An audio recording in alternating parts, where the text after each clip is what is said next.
अगर आपको gastritis gas की प्रॉब्लम आ रही है या फिर आ सकती है तो उसका सही लक्षण क्या है और उसे पहचाने कैसे, उसका समय रहते इलाज कौन से सही डॉक्टर से कराएं, यह सब जानेंगे आज के वीडियो में। हे नमस्कार साथियों, मैं बलजीत, आपका स्वागत है घर का हॉस्पिटल में। क्या आपके सीने के निचले वाले हिस्से में दर्द या फिर जलन महसूस होता है, या आप कभी खाली पेट या फिर खाने के 1-2 घंटे बाद आपको दर्द या फिर जलन महसूस होता है, आपको ज्यादातर खाने का मन नहीं लगता, आपका पेट ज्यादातर भरा हुआ लगता है, गैस गैस महसूस होता है, या फिर आपको हिचकियां ज्यादातर आती है, या फिर उल्टी आने लगती है, या फिर अपचन जैसे लगता है। देखिए, किसी के पेट में अगर गैस्ट्राइटिस बनना चालू हो गया है तो यह सब लक्षण दिखाई देने लगती है। अगर आपको यह सब लक्षण पिछले कुछ दिनों से दिखाई दे रही है और इस सब लक्षण से आपका शरीर में कुछ चेंजेस आया है, वाकई में इस सब लक्षण से आपका शरीर परेशान है, तो यह गैस्ट्राइटिस की शुरुआती लक्षण है। अगर आप इसका समय रहते इलाज नहीं कराए तो वह एक्टिव गैस्ट्राइटिस से क्रोनिक गैस्ट्राइटिस में देखते देखते बदल जाएगा, और जैसी जैसी समय गुजरेगी वह अल्सर, पेप्टिक अल्सर, और लास्ट में वह स्टमक कैंसर के रूप में बन जाएगा। इससे पहले कि गैस्ट्राइटिस कुछ और प्रॉब्लम में बदले, आप अपने नजदीक में जो भी गैस्ट्रो एमडी मेडिसिन डॉक्टर है उसके पास जाके कंसल्ट जरूर करें। देखिए क्या होता है, समय रहते किसी भी बीमारी का सही मेडिसिन के थ्रू उस फील्ड के एक्सपर्ट के हाथों इलाज उपचार मिल जाता है तो वह समस्या वहीं पास समाप्त हो जाती है।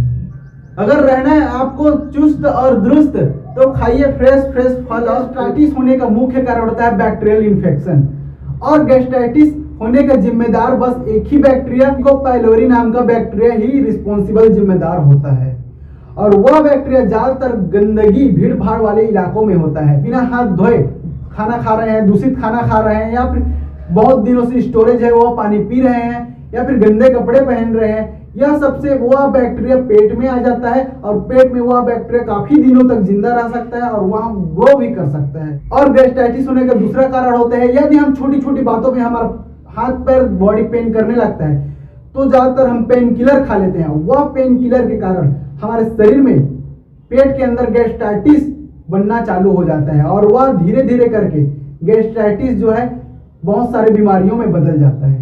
अब ज्यादातर दारू जो पीते हैं, अल्कोहल की सेवन करते हैं, उसके कारण भी हमें गैस्ट्राइटिस गैस की प्रॉब्लम आती है। अल्कोहल जो है एसिडिक नेचर होता है, वह जाके हमारे स्टमक की लाइनिंग को खराब करता है। ज्यादातर गैस्ट्राइटिस जो है 2 प्रकार की होती है। अगर आपको पिछले कुछ दिनों से यह सब सिम्टम्स लक्षण दिख रहे हैं तो मान लीजिए वह क्रोनिक गैस्ट्राइटिस में होगा।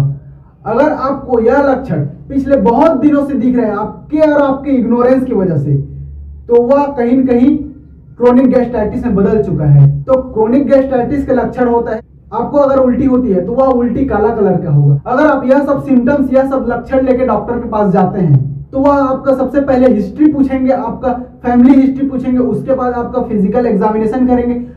डॉक्टर को आपका यह सब लक्षण, यह सब कंप्लेन सुनने के बाद पता चल जाएगा कि आपको गैस्ट्राइटिस है। उसको कंफर्म करने के लिए वह डॉक्टर कुछ टेस्ट कराएंगे।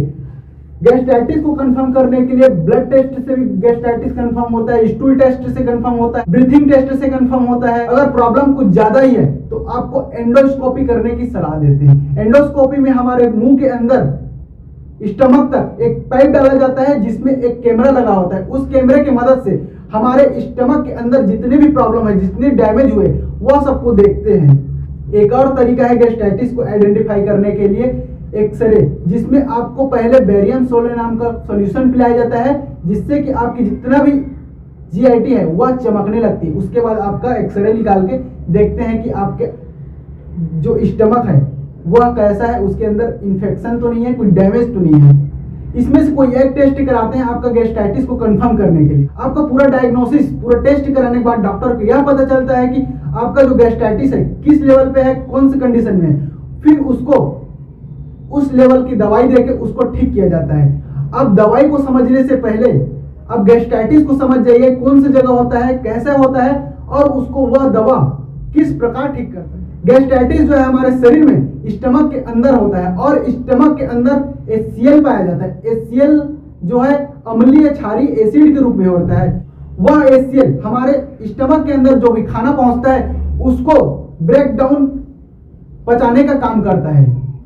और जो स्टमक के अंदर की दीवार है वह HCl को झेलने के लिए प्रॉपर म्यूकोसल लेयर बना रहता है, और बैक्टीरियल इन्फेक्शन के कारण वह दीवार है जो अंदर की लाइनिंग है वह खराब हो जाती है, डैमेज हो जाती है, इन्फेक्टेड हो जाती है, स्वेलिंग हो जाती है, जिससे कि जो अंदर में HCl है उस डैमेज एरिया तक पहुंचता है तो हमें पेन होती है, जलन होती है। उसको ठीक करने के लिए डॉक्टर जो है सबसे पहले जो बैक्टीरियल इन्फेक्शन हुआ है उस बैक्टीरियल इन्फेक्शन को ठीक करने के लिए एंटीबायोटिक दिया जाता है, क्लिथ्रोमाइसिन, एमॉक्सिसिलिन, मेट्रोनिडाजोल, टेट्रामाइसिन, फ्लॉक्सासिलिन। इस एंटीबैक्टीरियल दवाइयों का उपयोग करके उस बैक्टीरिया को ठीक किया जाता है। और स्टमक के अंदर जो HCl बनने की प्रक्रिया हो रही है जिसको रोकने के लिए प्रोटॉन पंप इनहिबिटर और H2 ब्लॉकर दवाओं का उपयोग किया जाता है, जो कि स्टमक के अंदर जो HCl प्रोड्यूस हो रही है उसको रोकता है।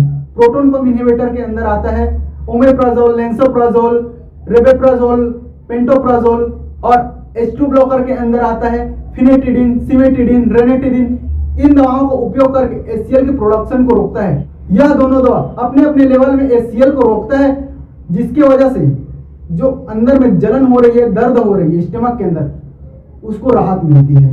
और स्टमक के अंदर पहले से ऑलरेडी HCl बना हुआ है, उसको न्यूट्रलाइज करने के लिए, निष्क्रिय करने के लिए एंटासिड नाम का दवा दिया जाता है। एंटासिड के अंदर आता है aluminium hydroxide, calcium carbonate, magnesium hydroxide, sodium bicarbonate. इस दवाओं का उपयोग करके स्टमक के अंदर में जो HCl प्रेजेंट है उसको न्यूट्रलाइज, निष्क्रिय कर देता है, जिसकी वजह से दर्द और पेन जो है कम होता है और गैस बनना बंद हो जाता है।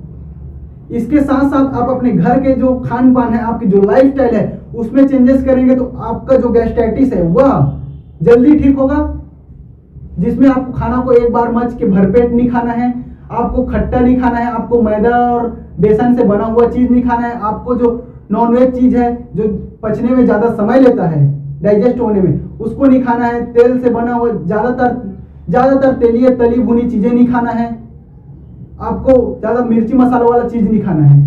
यह सब करने से आपकी गैस्ट्राइटिस जो है ठीक हो जाएगी। फिर आप आपकी पुरानी वाली जो लाइफ है एंजॉयफुल जी सकते हैं, हंसी हंसी।